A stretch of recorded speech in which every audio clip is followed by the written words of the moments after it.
আসসালামু আলাইকুম।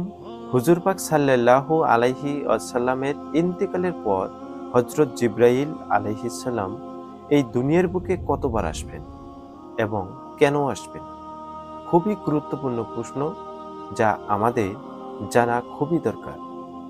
কিয়ামতের পূর্বে হযরত জিবরাইল আলাইহিস সালাম ২৪,০০০ বার দুনিয়াতে হুজুর পাক সাল্লাল্লাহু আলাইহি ওয়াসাল্লামের দরবারে এসেছিলেন। এক সাক্ষাতে হুজুর পাক সাল্লাল্লাহু আলাইহি ওয়াসাল্লাম হযরত জিবরাইল আলাইহিস সালামকে জিজ্ঞাসা করলেন, হে জিবরাইল, আমার ইন্তেকালের পর তুমি এই দুনিয়ার বুকে কতবার আসবে? তিনি বললেন, ১০ বার আসব এবং প্রতিবারই একটি করে জিনিস তুলে নেব। জিবরাইল আলাইহিস সালাম যে ১০টি জিনিস তুলে নেবেন, সেই ১০টি জিনিস হলো: নাম্বার ১, বরকত তুলে নেবেন।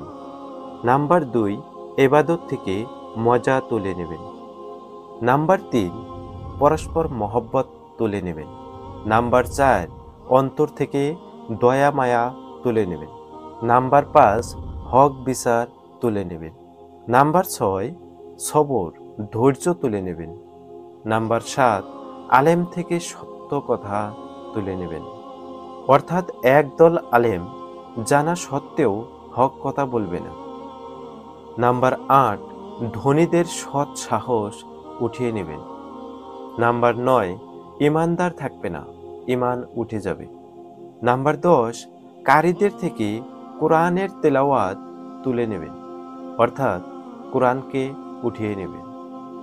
আফসোস, আমাদের সমাজে ৯ ও ১০ নম্বরটি ছাড়া আর সবগুলোই ঘটছে। অর্থাৎ যেদিন এই দুইটিও উঠে যাবে, সেদিনই হবে আমাদের শেষ সময়। হে মানুষ, তুমি ভয় করো সেদিনকে, ভুল পথ থেকে সরে দাঁড়াও, সঠিক আলোয় জীবন গড়ো।